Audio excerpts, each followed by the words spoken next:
खराब चला जाएगा, ये तो थोड़ा ही मीट मांग रहे हैं, तो इसलिए बकरे का थोड़ा सा हिस्सा काट लूंगा, उसे मारूंगा नहीं। ऐसे सोचने लगे और दुकान की तरफ को चल दी। तो जब बकरे के पास गए काटने के उद्देश्य से, तो बकरा हंसने लगा। उनके विचारों को, उनकी आवाज को, उनकी सोच को उसने आंक लिया कैसे।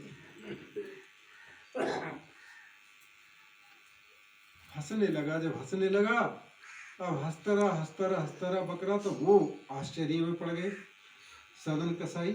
उसके बाद में एक साथ बकरा फिर बहुत जोर जोर से रोने लगा। अब जब रोने लगा तो और आश्चर्य हुआ उनको। तो उन्होंने बकरे से पूछा कि तुम ये बताओ भैया, तुम क्यों तो हंसे, और फिर हंसते हंसते इतने क्यों रोए। तो उसने कहा कि मैं हंस तो इसलिए रहा हूं कि सदना भैया तुम मुझको काट रहे हो, मैं तुमको काट रहा हूं। आज तुम मुझको काटोगे तो कल को मैं ही तुमको काटूंगा। कई बार तुम मुझको काट चुके हो और कई बार मैं तुमको काट चुका हूं। आखिर ये काटने का सिस्टम कब तक चलाओगे, इसलिए हंस रहा हूं मैं तो। उसने पूछा रोए क्यों। रोया मैं इसलिए कि मेरे शरीर के यदि किसी भी हिस्से को, किसी भी अंग को काटोगे तो मुझे कितना दर्द होगा, कितनी पीड़ा होगी बिना मुझे मारे। यदि तुम्हारे शरीर के किसी अंग को, बाजू में से कहीं से गोश्त निकाला जाए तो तुम्हें कितनी पीड़ा होगी। अब सदन कसाई का विवेक खुल गया, उसका मस्तिष्क घूम गया और सोचने लगा कि अब क्या करूं। फैसला कर लिया कि मैं बकरे के लिए नहीं काटूं। और उस खाली हाथ वहां घर पर पहुंचा तो व्यापारी बैठे हुए थे बाहर। व्यापारी बोले मीट ले आए सदना से। सदना भैया बोले कि मीट मैं नहीं लाया जी। कि क्यों? कि मैं मीट नहीं दूंगा। कि बताओ क्या बात है, क्यों नहीं दोगे मीट? हम पैसे देंगे तुम्हें। कि मुझे अब मीट देना ही नहीं है। कि सोच लो, हम राजा के आदमी हैं, विचार कर लो, हो सकता है कि तुम्हें फांसी दे दी जाए। अब उसने कहा, विचार किया, घबराया, लेकिन अंदर से आवाज आई कि कोई बात नहीं। उस मालिक की पुकार आई, कोई बात नहीं। उसके बाद उसने मीट के लिए मना कर दिया। व्यापारी निराश होकर के अपने स्थान पर पहुंचे। अपने स्थान पर जाने के पश्चात में अगले दिन राजा के पास पहुंचे। राजा से जाकर के शिकायत कर दी कि तुम्हारे सदन कसाई जो राज्य में वो मीट की दुकान करता है, हम आपके कितने प्रिय व्यक्ति हैं, लेकिन हमारे लिए उसने मीट मोल भी नहीं दिया। राजा को क्रोध आ गया तो उसकी इतनी हिम्मत जो मीट नहीं दे सका। सैनिकों को भेज दिया राजा ने, सदन कसाई को उठा के ले आओ। सैनिक गए और वहां जाकर के सदन कसाई को जाकर के उठा करके, लिवा करके किसी तरह से राजा के सामने ले गए। सदन कसाई से पूछा गया, तुमने इनके लिए मीट देने के लिए मना किया था? पहले तो वो डरा, घबराया, लेकिन फिर हिम्मत आई अंदर से और बोला कि हाँ मैंने मना किया। कि तुमने मना क्यों किया था? ये पैसे नहीं दे रहे थे? कि पैसे तो दे रहे थे, लेकिन मुझे अब ये मीट बेचना ही नहीं है, देना ही नहीं है। कि देना ही नहीं है?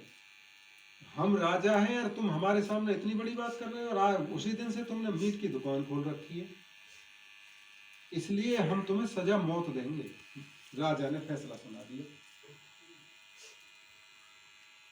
भक्त का चमत्कार देखिए आप, कितना चमत्कार होता है भक्त के अंदर।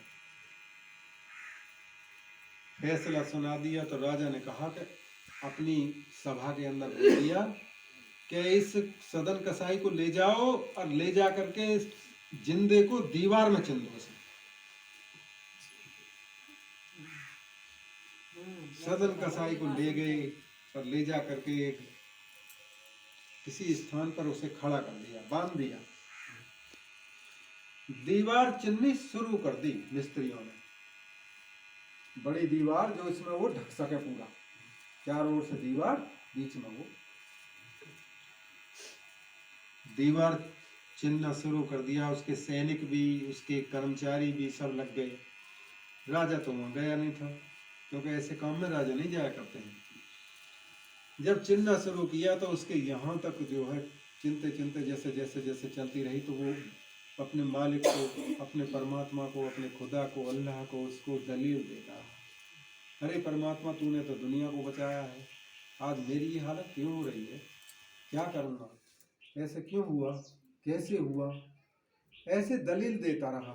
हे परमात्मा तुम्हें इतनी भी हिम्मत नहीं है जो इनको रोक सके। तो कुछ देर दलील देते देते जब हो गई, उसे थोड़ा समय व्यतीत हुआ,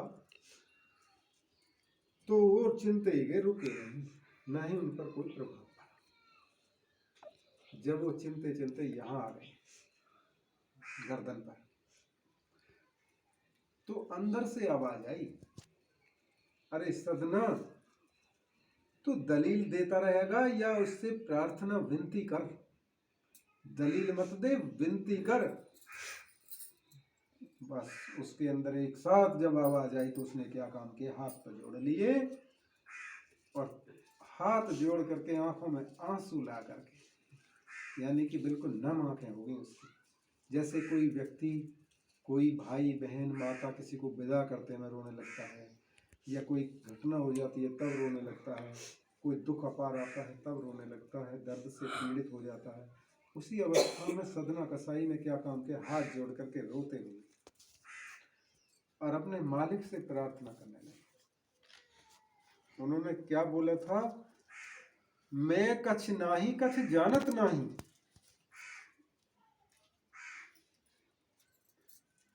हे प्रभु, हे मेरे मालिक, हे परमात्मा, मैं कुछ भी नहीं। अब कितनी नीचे गिर गए, मैं कुछ भी नहीं हूं, सब कुछ तुम, और ना ही मैं कुछ जानता हूं। हे मालिक, हे परमात्मा, मैं कुछ हूं नहीं और ना ही मैं कुछ जानता हूं, क्या कर रहा हूं क्या नहीं कर रहा हूं मुझे कुछ पता नहीं है। मैं तो तुम्हारा छोटा सा, एक छोटा सा जो दूध पीने वाला बच्चा होता है, ऐसा बालक। अब मेरी रक्षा करो, मेरी लाज बचाओ, तुम्हारे हाथ में तो तुम्हारा छोटा सा बालक हूं, सब कुछ मेरे तुम हो। जब उसने ये बोला कि सब कुछ मेरे तुम हो, तो चिंते चिंते दीवार यहाँ आ गई थी। उसका मुख बंद हो गया, उसकी नाक बंद हो गई और वो इस तरह से प्रार्थना और विनती कर रहा। जब यहाँ पर दीवार आती है तो परमात्मा का, उस मालिक का क्या चमत्कार होता है। उसका ये चमत्कार होता है, तो जो ईंटें वो चिनी जा रही थी चारों तरफ, वो सब ईंटें एक एक करके उड़ने लगी, ईंटें ऊपर की एक एक करके ईंटें उड़ने लगी। और जो चिनने वाले किसी के यहाँ लगे, किसी के यहाँ लगे, किसी के यहाँ लगे, जब ईंटें उड़ने लगी और वो चारों तरफ से गिरने लगी दीवार, तो वो कर्मचारी एक एक करके जब चोट लगी तो भागना शुरू कर दिया उन्होंने, भागना बच गए। तो कर्मचारी भी भगदड़ में भाग गए और उसके सैनिक भी देख करके भाग गए, भाई यहाँ तो कोई भूत आ गया, अब भागो यहाँ से, इसके अंदर तो कोई भूत आ गया। क्यों कि ये तो पूरी दीवार को उड़ा दिया। बस चोट लगी लगाई, उसी अवस्था में सैनिक भी और कर्मचारी भी राजा के दरबार पहुंच गए। सदना बेचारा रो रहा है, हाथ जोड़ करके परमात्मा को धन्यवाद दे रहा, प्रार्थना कर रहा, मालिक तू ही बचाने वाला है, परमात्मा तेरे सिवा कोई नहीं है, और यदि तुम मेरी लाज नहीं रखते तो संसार तुम्हें कभी कोई मानता नहीं। ऐसे प्रार्थना कर रहे हैं।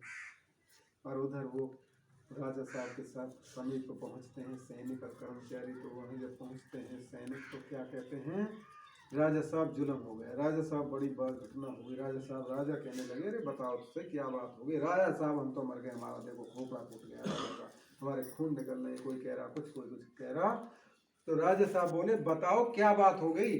कि हो क्या गई, जब उसके चिंते चिंते हम यहाँ पहुंचे, उसका जब मुंह और नाक दोनों के दोनों बंद हो गए तो एक साथ दीवार उड़नी शुरू हो गई और हमारे सबको घायल और कर दिया, और वो तो ज्यों के त्यों खड़ा। राजा साहब ने जब ऐसी बात सुनी, ऐसी बड़ी घटना, तो बड़े आदमी को आश्चर्य होता ही है जी, ऐसी घटना से प्रभावित हो जाते हैं, बहुत हुए हैं। राजा को अंदर कोई विचार आया तो राजा साहब कहने लगे चलो हम खुद जल कर देखते हैं। सैनिक कर्मचारी पीछे पीछे सब पहुंचे, वहां जाकर देखे तो वो बंधा हुआ सदना बेचारा रो रहा था, मालिक को पुकार रहा था। एक भी ईंट उसके आसपास नहीं थी, सारी दीवार सब ढिसमिस हो गई थी। राजा साहब ने जाकर के कुछ नहीं कहा। जब वहां की दशा देखी, रोते हुए सदना को देखा, सारी ईंट बिखरी हुई देखी और उसके हाथ पैर सब बंधे देखे। भाई हाथ अगर उसके खुले होते तो चिंती ईंट उनको गिरा भी सकेगा, मानोगे नहीं? ये तो आप भी मानते हैं। वो गिरा सकता था पैरों से, घुटने से, कैसे ही जोर लगा के। जब आदमी मरता तो क्या नहीं करता, लेकिन उसके हाथ पैर तो सब बंधे हुए थे ना ऐसे। वो करता क्या? वो तो चुप खड़ा था बेचारा, मालिक से प्रार्थना कर रहा था बस। तो उस अवस्था को राजा साहब ने जब देखा तो राजा हैरान रह गए। पर राजा साहब उसके सामने गए, बिल्कुल आगे, मुख के आगे खड़े हुए और उसके पैर पकड़े। बड़े बड़े राजा भी हमारे भक्तों के सामने सर झुकाया है, बड़े बड़े बादशाहों ने सर रखा है अपना पैरों में। उस राजा ने भी सर रख दिया अपना सदन कसाई के चरणों में, पर हाथ जोड़ करके क्षमा मांगने लगा।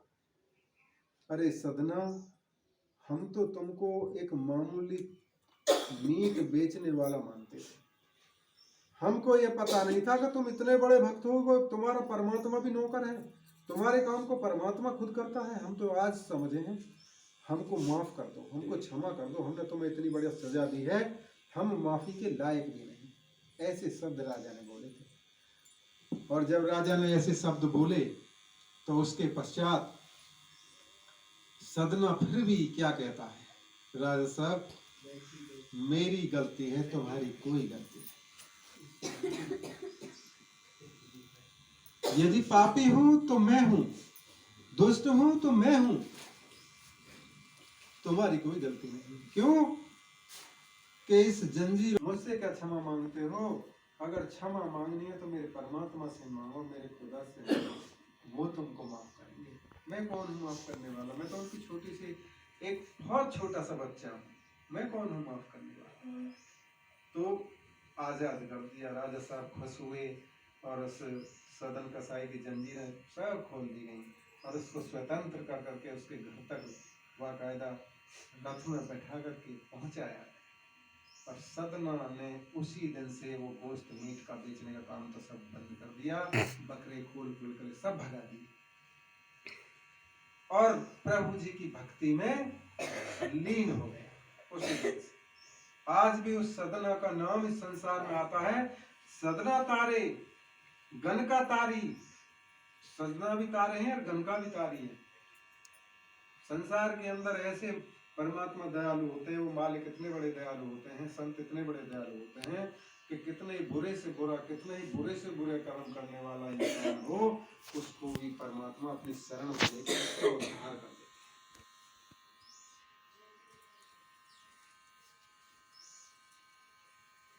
बड़े बड़े बादशाहों को झुका दिया। नादिर शाह ने जब नामदेव जी को अपने जेल में बंद कर दिया था, नादिर शाह ने, आपने नाम किसी ने सुना हो या ना सुना हो, बहुत बड़ा बादशाह था। और नामदेव बहुत बड़े भक्त थे उस समय, इतने बड़े भक्त थे कि नाचते नाचते नाचते नाचते मंदिर का मुंह भी दूसरी तरफ से दूसरी तरफ हो गया था। इतने बड़े भक्त थे। जब मंदिर में घुसने के लिए आज्ञा नहीं दी थी पंडितों ने, तो मंदिर का मुख खुद बदल गया था और मंदिर के पीछे नाच रहा था नामदेव। बहुत बड़े भक्त थे। तो नामदेव को क्या काम किया? गौ मर गई। नादिर शाह ने देखा ये हिंदू का जाया भक्त बनता, अपने आप को इतना बड़ा भक्त बनता, मंदिर का मुख भी इसने बदल दिया। नादिर शाह को गुस्सा आया, बोला हिंदू का जाया है इतना है, इसको अरेस्ट करो। अरेस्ट कर लिया, जेल में डाल दिया। गाय मर गई, ब्याने के बाद गाय मर गई। नादिर शाह ने उससे कहा यदि तू हिंदू का गाया भक्त है तो मैं तेरी भक्ति की ये परीक्षा लेता हूं कि ये गाय जिंदी हो जानी चाहिए और इसका जो बच्चा है ये दूध पी लेना चाहिए। नादिर शाह ने जब ऐसा कहा तो उसको जेल से निकाल दिया, नामदेव जी को। जेल से निकल करके नामदेव जी को ले आए जहाँ पर गऊ मरी पड़ी थी। तो नामदेव ने क्या काम किया, कभी कोई भक्त अहम की बात नहीं करता है। भक्त कहता है मैं कुछ नहीं करता, मेरे मालिक कर सकते हैं, अगर कर सकते हैं तो मैं कुछ नहीं कह सकता, ना मैं कुछ जानता। नामदेव ने एक चादर मंगवाई।